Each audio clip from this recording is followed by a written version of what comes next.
Hej, Dole. Jeg hedder Luna. Jeg bliver nødt til at stå frem og tage bladet for mund. Jeg har kæmpet en kamp med at bo til lejebolig i 3B, KAB, på Vesterbro. Jeg flyttede ind i 2016. Jeg har været syg med diverse ting siden 2021. Jeg har været rigtig mange forskellige instanser igennem for at finde ud af, hvad jeg fejler. Og i 2024 fandt vi ud af, at der var skjult skimmelsvamp i den lejebolig, vi boede i. Det har kostet rigtig meget energi. Det har kostet rigtig meget kamp.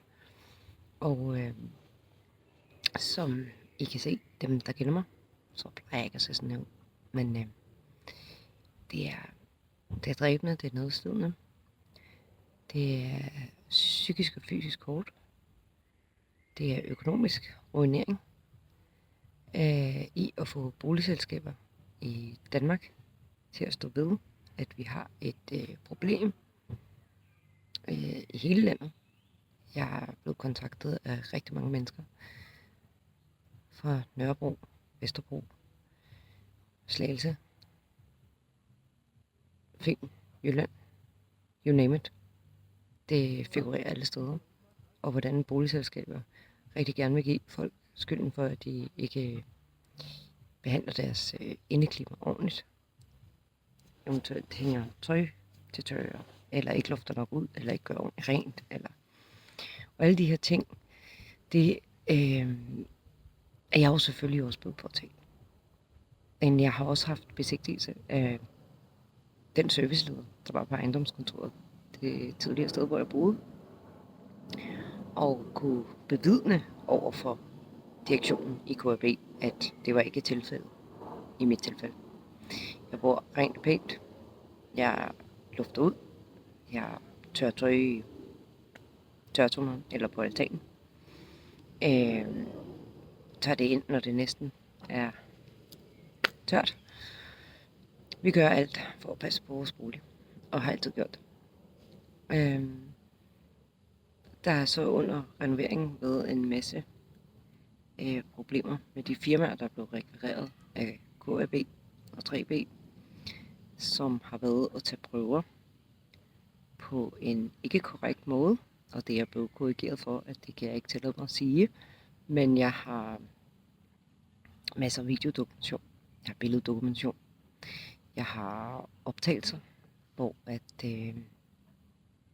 jeg prøver at få redegørelse for de rapporter, der er blevet lavet og taget af skimmelsvamp, hvor at niveauet af skimmelsvamp ikke er så højt, som de firmaer selv har haft ud at tage prøver. Og hele konklusionen er, at det er simpelthen derfor, vi er blevet syge.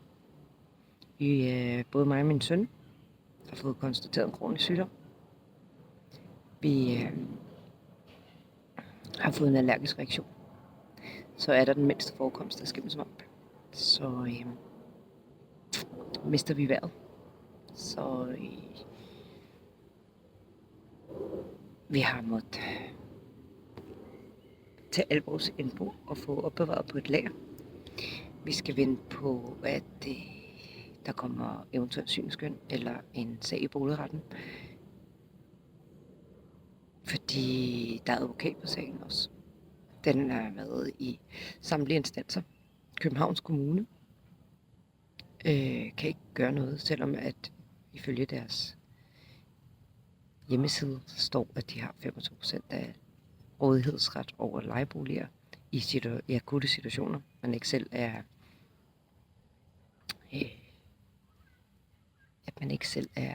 herre over. Blandt andet skimmelsvamp i bygningen, i konstruktionen, som er i mit tilfælde, da jeg boede til leje på Vesterbro i Saxogade. Det var misvedligeholdelse af bygningen igennem flere år. Det var revner i klimaskærmen. rundt om vinduerne, hvor der stod vand ind og dannet fugt, og derefter skimmelsvamp i konstruktionen og i isoleringen. Det har jeg selvfølgelig videodokumenteret, billeddokumentation for. Jeg har prøvet at være samarbejdsfælde, til trods for, at jeg har røget ind og ud af hospitaler nu i rigtig mange år. Været væk fra arbejdsmarkedet på grund af sygdom, på grund af nedbrydelse, kommet tilbage igen, rejse mig. Og nu er mine børn også blevet ramt af det. Og skæbnen vil simpelthen, at min ældste flytter hjemmefra og får en lejebolig i 3B KB i Herlev i noget nybyggeri fra 2018. Og under indflytningssyn opdager vi også skimmelsvamp i gulvet. Og det bliver også lidt af en mærkværdig historik i at kontakte det ejendomskontor med, at jeg ikke må henvende mig på min datters vegne. Vi sætter en fuldmagt, og alligevel vil de ikke snakke med mig, fordi at de ved, at jeg har en sag i afdeling F på Vesterbro, og min datter bor i afdeling C i Herlev Kommune.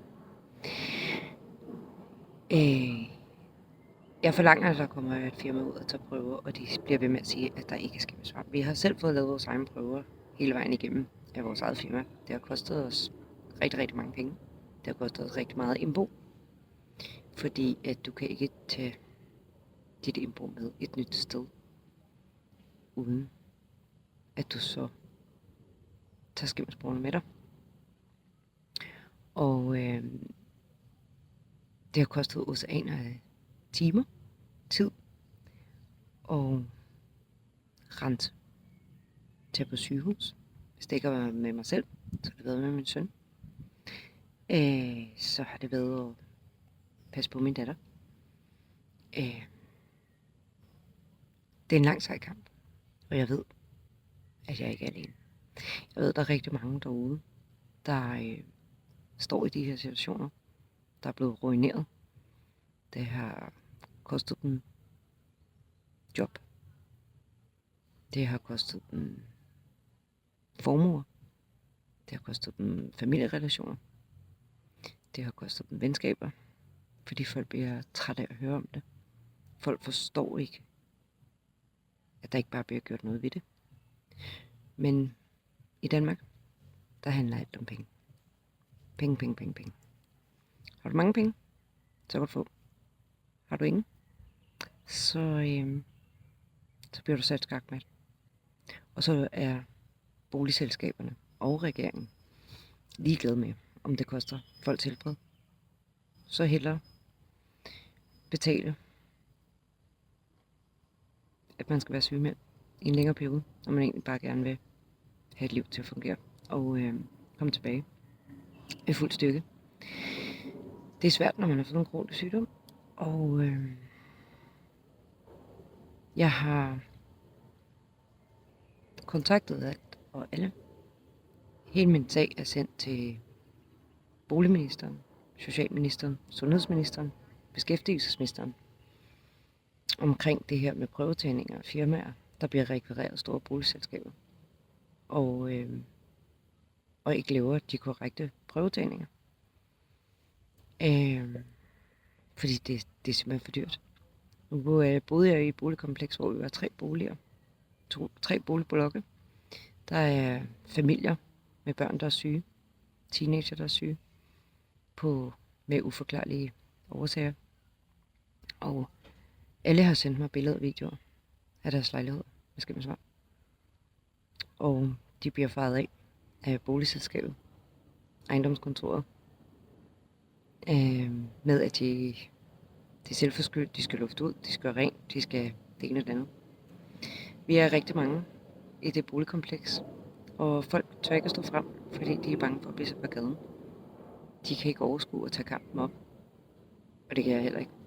Men jeg bliver nødt til at gøre det, for det koster mit helbred.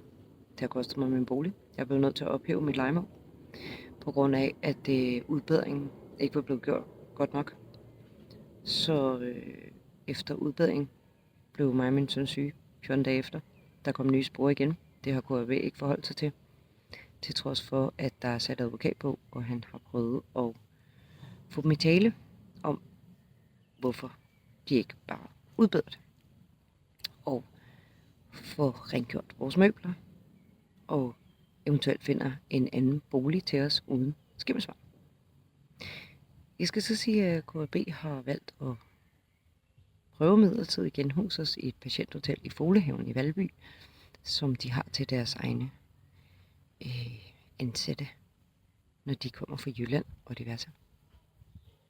Der var vi i 8 timer, så havde jeg et ansigt, der var dobbelt størrelse i dag, fyldt med blære, der springer, bliver til sov, og jeg fik en teknik ud at tage og vurdere, om det kunne have noget med skimmelsvamp at gøre, og det var det.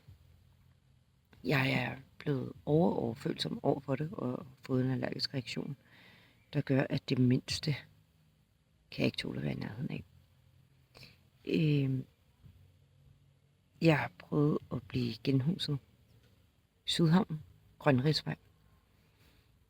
Der kom jeg ud og skulle besigtige boligen og var der i 20 minutter. Og fandt ud af, at der havde været en tidligere vandskade i køkkengulv, hvor der bare var blevet slebet gulv og lakeret. Men man kunne tydeligt se skjolder på gulvet. Det har jeg også sendt til direktøren i KRB og 3B og sagt, at der kan jeg ikke bo. Og om det eventuelt var noget, de ville udbede. Så jeg blev tilbudt et andet lejemål, hvor at jeg sagde ja tak, men at de ikke ville stå inde for, at mine møbler skulle renses, til trods for, at jeg har haft et professionelt firma ud, som de selv har rekvireret, som har målt skimmelsporer i vores møbler, og har anbefalet, at vi ikke skulle tage dem med et nyt sted, hvor vi skulle flytte hen, i det at vi så tager sporene med os og bliver syge igen.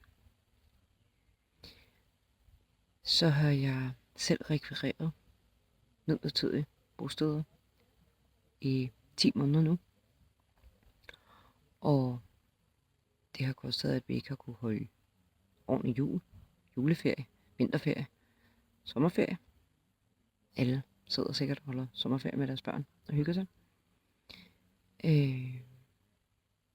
Det har vi ikke kunnet. Vi har pakket ting ned i flyttekasse, pakket dem ud igen, vasket af, skiftet møbler ud. Vi har måttet knokle hele tiden ind og ud af hospitalet. Og det seneste, der er sket, det er, at den rigtig, rigtig gode overlæge, jeg havde på Aleris Hamlet i Søborg, han er blevet afskedet. Fordi, ja, jeg ved ikke hvorfor, men jeg kan have min formodning. Han har i hvert fald ikke holdt sig tilbage med at sige nogle ting i den her sag omkring vores helbred. Han arbejder ikke på Aleris Hamlet i Søborg. Og det kan man jo undre sig over. Han var en rigtig, rigtig dygtig, kompetent læge. Og han så mennesket frem for penge og system. Og af hjertet tak for det. Det er din skyld. Jeg sidder i dag stadigvæk med det behandling og medicin, jeg har fået. Og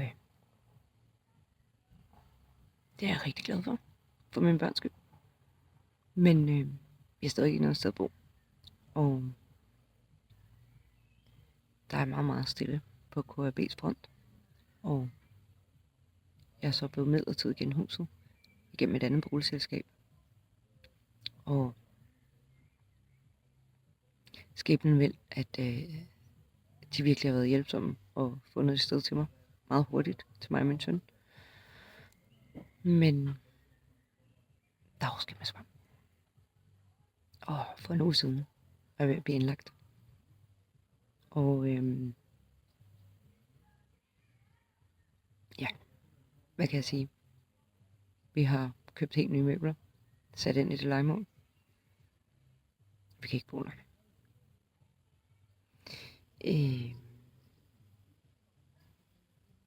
Og det er en lang, sej kamp for at